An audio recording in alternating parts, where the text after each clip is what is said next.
Not A ಸ್ಪೈಸಸ್ಗೆ ಎಲ್ರಿಗೂ ಸ್ವಾಗತ. ಬಂಗಡೆ ಪುಳಿಮುಂಚಿ ನಿಮಗೆ ಗೊತ್ತಿದೆ ತಾನೇ? ಈ ಬಂಗಡೆ ಪುಳಿಮುಂಚಿ ತಿನ್ನದವರು ಯಾರೂ ಇಲ್ಲ ನನ್ನ ಪ್ರಕಾರ. ಬನ್ನಿ ಯಾವ ಥರ ಮಾಡೋದು ನೋಡುವನ. ಮೊದಲು ಇದರ ಮಸಾಲೆಯನ್ನು ನಾವು ರೆಡಿ ಮಾಡುವ. ಮಸಾಲೆಗೆ ಕೊತ್ತಂಬರಿ 2 ಟೇಬಲ್ ಸ್ಪೂನ್, ಜೀರಿಗೆ 1 ಟೇಬಲ್ ಸ್ಪೂನ್, ಆಮೇಲೆ ಕರಿಮೆಣಸು 1/4 table spoon, fennel seeds 1/4 table spoon, ಸ್ವಲ್ಪ ಮೆಂತೆ ಮತ್ತು ಬೆಳ್ಳುಳ್ಳಿ ಒಂದು 5ರಿಂದ 8 ಹಾಕಿದ್ದೇನೆ ನಾನು. ನೋಡಿ, ಇದಕ್ಕೆ ಒಣಮೆಣಸು ಹಾಕಿದ್ದೇನೆ ಒಂದು 6ರಿಂದ 8, ಮತ್ತು ಹುಳಿ. ಈಗ ಒಂದು 2-3 ಟೇಬಲ್ ಸ್ಪೂನಷ್ಟು ಎಣ್ಣೆಯನ್ನು ಬಿಸಿ ಮಾಡಿ ಅದಕ್ಕೆ ಸಾಸಿವೆ ಹಾಗೂ ಕರಿಬೇವು ಒಗ್ಗರಣೆ ಇಡುವ. ಅದಕ್ಕೀಗ 1 ಈರುಳ್ಳಿಯನ್ನು ನಾನು ಈಗ ಫ್ರೈ ಮಾಡ್ತಾ ಇದ್ದೇನೆ. ಮೀನಿನ ಪದಾರ್ಥಕ್ಕೆ ಹೆಚ್ಚು ಈರುಳ್ಳಿ ಹಾಕಬಾರ್ದು, ಹಾಕಿದರೆ ಅದು ಒಳ್ಳೆಯದಾಗೋದಿಲ್ಲ.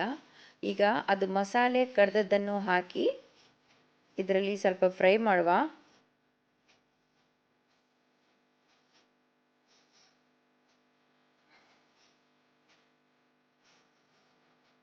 ಇದಕ್ಕೆ ಈಗ ರುಚಿಗೆ ತಕ್ಕಷ್ಟು ಉಪ್ಪನ್ನು ಹಾಕಿ ಮುಚ್ಚಳ ಮುಚ್ಚಿ ಸ್ವಲ್ಪ 2 ನಿಮಿಷದಷ್ಟು ಬೇಯಿಸುವ.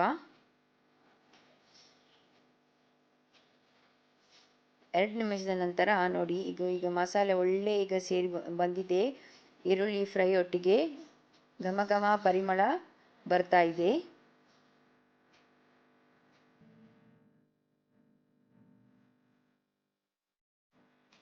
ಇವಾಗ ತೊಳೆದಿಟ್ಟ ಬಂಗುಡೆ ಮೀನನ್ನು ಹಾಕ್ತಾ ಇದ್ದೇನೆ ನಾನು. ನೋಡಿ, ಇದು ಮಸಾಲೆ ನೀವು ಸ್ವಲ್ಪ ಮಾಡಿದರೆ ಏನಂತ ಹೇಳಿದರೆ ಇದರ ಮೇಲೆ ನೀವು ಮಸಾಲೆಯನ್ನು ಹಾಕ್ತಾ ಇರಬೇಕಾದ್ರೆ, ಇಲ್ಲದ್ರೆ ಈ ಮೀನಿಗೆ ಅದು ಮಸಾಲೆ ತಗೊಳ್ಳೋದಿಲ್ಲ. ಆಮೇಲೆ 1 ನಿಮಿಷದ ನಂತರ ಇದನ್ನು ಕವಚಿ ಹಾಕಬೇಕು ಮೀನನ್ನು, ಆಗ ಅದು ಅದರ ಮಸಾಲೆಗೆ ಒಳ್ಳೆ ತಗೊಳ್ತದೆ.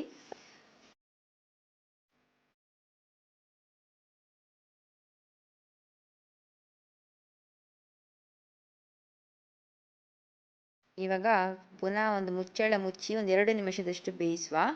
ನೋಡಿ, ಈಗ ಇದು ಒಳ್ಳೆ ಬೆಂದಿದೆ.